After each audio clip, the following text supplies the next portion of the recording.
barakatuh. Peyğəmbər sallallahu əleyhi və səlləm buyurmuşdur. Yəni 7 yaşına çatdıqda uşaqlarınıza namazı öyrədin. Bu 10 yaşına çatıb namaz qılmadıqda onları yüngülcə vurun və yataqlarını ayırın. Yəni valideyn çalışmalı ki, övladlarına namaz qılmağı öyrədərkən mən onlara qarşı xoş davranmalıdır. İbadətlərini yerinə yetirmək üçün onları tərifləməlidir və bunu təşviq etməli. Hətta bunun üçün kiçik hədiyyə də verməlidir, uşağa mükafat verməlidir. Yəni uşağı namaz qılmaq öyrətmək üçün bir neçə dini tərbiyəvi üsul vardır.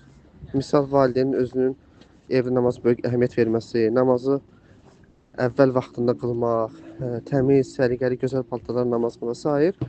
Uşaq başqalarının namazına mane olmayacaq yaşa çatdıqda onu məscidə aparmalıdır. Namazın faydalarını və təsirini uşaqlara danışmaq, həmçinin uşaqları cəmaət içinə aparmaq, Quran qarilərinin, hafizləmək, namaz qılanların nümunə göstərmək və s. Daha da